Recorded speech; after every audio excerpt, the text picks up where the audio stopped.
वो बहुत घना जंगल था। लाडो चिड़िया के बच्चे स्कूल गए थे। बारिश का मौसम था, इसीलिए आए दिन जंगल में कभी कभी तेज बारिश चलती थी।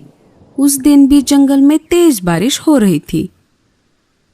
बाकी सारे बच्चे तो स्कूल से घर वापस आ चुके थे, परंतु लाडो चिड़िया के बच्चे अभी तक बारिश की वजह से स्कूल में ही रुके हुए थे।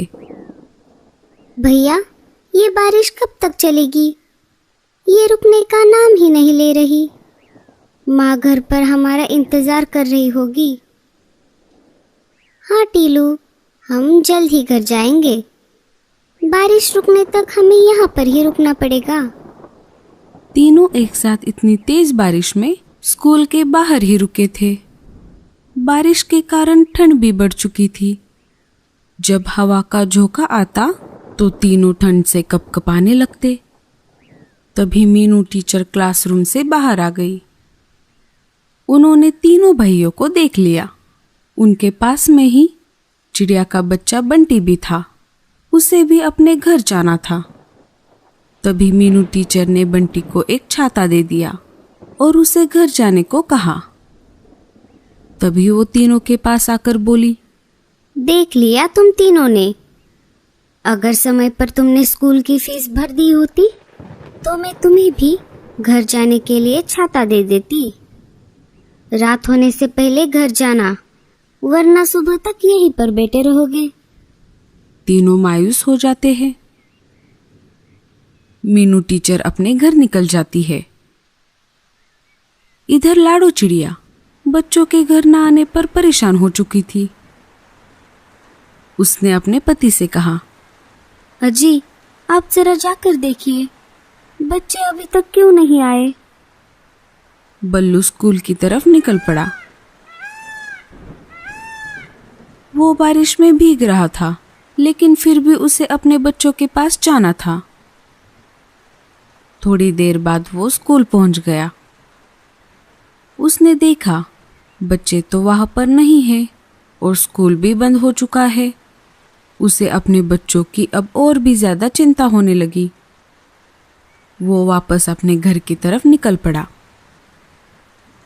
इधर बच्चे जैसे तैसे भीगकर अपने घर पहुंच चुके थे। लाडो चिड़िया उनको देखकर बहुत खुश हो गई और साथ ही साथ चिंतित भी। अरे बच्चों, इतनी तेज बारिश में कैसे आए? माँ, हम बहुत देर तक स्कूल में ही रुके हुए थे, लेकिन बारिश रुकने का तो नाम ही नहीं ले रही थी। इसीलिए हम जैसे तैसे करके घर वापस आ गए। ठीक है, चलो अब अपना सिर पोंछ लो, वरना सर्दी लग जाएगी बच्चों। लाडो ने बच्चों का सिर पोंछ दिया।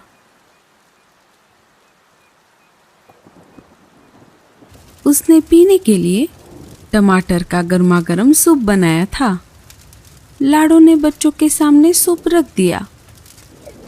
बच्चे सर्दी की वजह से चीख रहे थे। उन्हें भी अपने माँ के हाथ का सूप पीना था। बच्चों ने सारा सूप सर सर करके पी लिया। थोड़ी देर बाद लाडो का पति वापस घर आ जाता है। जब वो घर आए, उसने अपने बच्चों को देखा तो उसके जान में जान आ गई। सब मिलकर सो गए,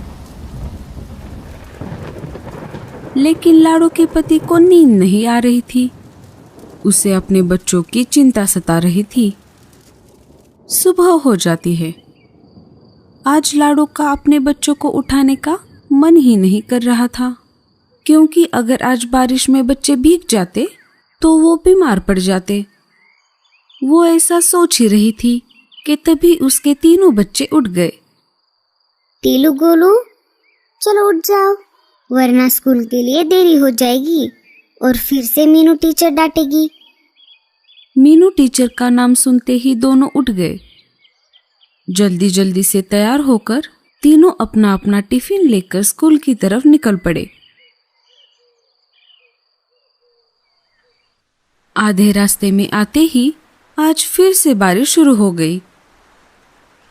तीनों मिलकर एक पेड़ की डाली पर जाकर बैठ गए। वो जरा घर से जल्दी ही निकले थे। इसीलिए अभी तक उनके दोस्त नहीं आए थे। सोनू ने सोचा कि जब तक बारिश चल रही है तब तक क्यों ना खाना खा लिया जाए। ऐसा विचार करके उसने अपना टिफिन खोल दिया और उसे खाने लगा। उसे देखकर टीलू और गोलू ने भी अपना अपना टिफिन खोल दिया। वो तीनों खाना खा ही रहे थे कि तभी वहां पर एक कौवा आ गया। वो उनके पास जाकर बैठ गया। वो उन तीनों को घूरे जा रहा था। सोनू को उस पर दया आ गई और उसने कौवे से कहा, कौवा मामा, क्या आप खाना खाओगे? हाँ बच्चे। पर हमारे पास तो सिर्फ कुछ ही चने के दाने हैं। चलेगा बच्चे, चलेगा, जो है सो है। भूख तो बहुत लगी है, क्या मैं उसमें से थोड़े चने खा लूं? हाँ कौवा मामा, खा लो। कौवा चने के दानों पर टूट पड़ा। उसे इतनी तेज भूख लगी थी कि उसने बाकी भाइयों के टिफिन बॉक्स में से भी सारे चने खा लिए। वाह बच्चों, मेरा तो मन तृप्त हो गया। मेरे पास देने के लिए कुछ भी नहीं है, लेकिन मेरे पास ये जो छतरी है उसे रख लो। मैं तुम तीनों को अलग अलग छतरी नहीं दे सकता, क्योंकि मेरे पास तो एक ही छतरी है। कोई बात नहीं कौवा मामा, हमें कुछ नहीं चाहिए। अरे नहीं नहीं, घर पर मेरे पास पहले से ही एक छाता है, तुम इसे रख लो। ऐसा कहकर कौवे ने वो छाता सोनू को पहना दिया और वहां से निकल गया। अरे भैया, हमें भी अपनी छतरी में ले लो। ऐसा कहकर दोनों सोनू के छाते के नीचे आ गए। जैसे ही दोनों छाते के नीचे आ गए, छाता अपने आप बड़ा हो गया। अरे, ये छाता तो बहुत बड़ा है। इसमें हम तीनों स्कूल जा पाएंगे?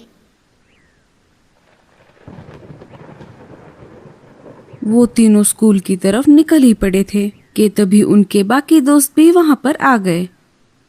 वो इस बड़े से नए छाते को देखकर चौंक गए, क्योंकि ऐसा छाता पूरे स्कूल में किसी के पास नहीं था।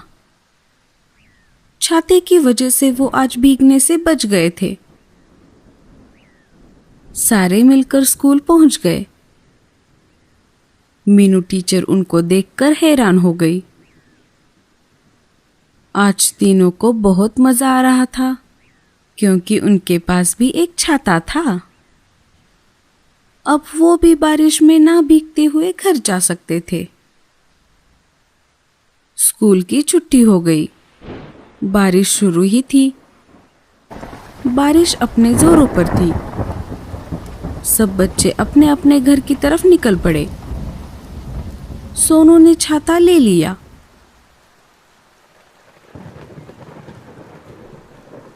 मीनू टीचर भी घर की तरफ निकल पड़ी। पर ये क्या, उनकी छतरी कहीं पर नहीं दिख रही थी। अरे, ये क्या, मेरी छतरी कहाँ पर गई? मैंने यहीं पर तो रखी थी। लगता है कहीं इधर उधर गई होगी।